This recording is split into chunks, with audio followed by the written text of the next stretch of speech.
Halo teman-teman, pada kesempatan kali ini kami dari kelompok 5 akan membahas tentang daswai sekampung.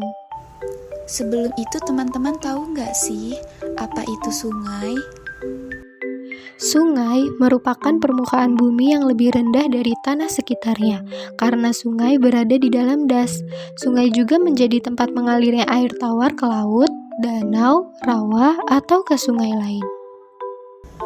Sebelum itu teman-teman tahu nggak sih daerah aliran sungai itu apa?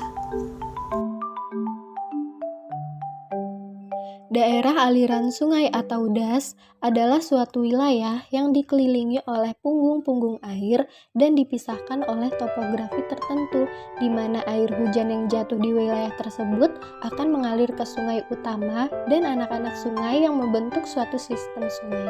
Suatu das akan mengalir menuju sungai-sungai kecil, anak-anak sungai, dan akhirnya ke sungai utama yang membentuk suatu sistem sungai yang saling terhubung. Das mencakup semua lahan atau area yang mengalirkan air hujan ke sungai atau danau tertentu. Pemahaman tentang daerah aliran sungai sangat relevan dalam pengelolaan sumber daya air, pelestarian lingkungan, dan penanganan bencana alam, karena kondisi di satu bagian daerah aliran sungai dapat mempengaruhi kondisi di bagian lainnya. Daerah aliran sungai itu relevan banget ya untuk pengelolaan sumber daya air dan juga pelestarian lingkungan. Iya, seperti yang akan kita bahas kali ini, daswai sekampung juga punya peran penting loh. Wow, kita kenalan dulu yuk dengan profil WISE Kampung. Profil daerah aliran sungai WISE Sekampung atau DAS Sekampung merupakan salah satu DAS utama di Provinsi Lampung yang masuk ke dalam wilayah Sungai Seputih Sekampung yang dikategorikan sebagai wilayah sungai strategis nasional yang memiliki potensi ketersediaan air yang besar sekaligus dimanfaatkan untuk pemenuhan kebutuhan air irigasi pada daerah irigasi sekampung dengan sistem seluas 55.373 hektar. Wah, luas banget ya. Tapi DAS WISE Kampung juga punya banyak permasalahan. Permasalahan yang pertama, konflik pengelolaan sumber daya. Adanya perbedaan kepentingan antara hulu dan hilir, antar daerah, antar pengguna yang bisa menimbulkan konflik penggunaan air.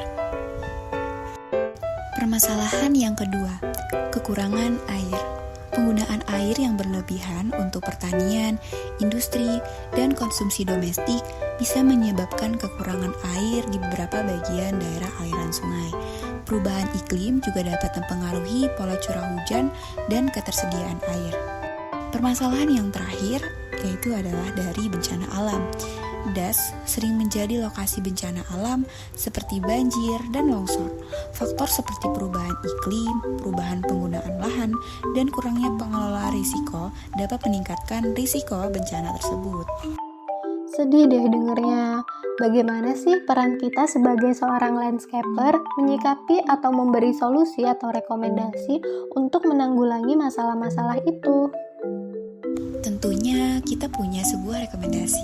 Rekomendasi yang bisa kita berikan adalah memperhitungkan besaran air yang menggunakan dasar perhitungan ketersediaan air pada kondisi normal. Perhitungan kebutuhan air irigasi dapat berdasarkan kebutuhan air dari rencana tata tanam global yang telah diusulkan, atau perhitungan kebutuhan air berdasarkan luas, jenis, dan juga umur tanaman yang sesuai dengan data lapangan yang telah dikumpulkan dan juga koefisien tanaman yang berlaku di daerah tersebut. Yang ketiga, mengelola sistem irigasi secara efisien untuk mengurangi kelebihan air di sungai. Dan menerapkan pengelolaan air yang terintegrasi untuk memastikan keberlanjutan sumber daya air. Oh, begitu ya. Semoga rekomendasi yang diberikan bermanfaat ya. Iya, amin. Jadi, daerah aliran sungai sekampung dapat mengalokasikan ketersediaan air untuk memenuhi kebutuhan air yang ada dengan pengaturan dan penjadwalan sesuai dengan pola tanam yang direncanakan. Selain juga dengan kondisi surplus, maka dapat dilakukan rencana pengembangan potensi kebutuhan yang masih dapat dipenuhi. Wah, seru banget ya. Jadi nambah lagi deh pengetahuan kita. Terima kasih ya Nada, terima kasih juga teman-teman yang sudah nonton dan belajar bersama. Sampai bertemu di kesempatan selanjutnya.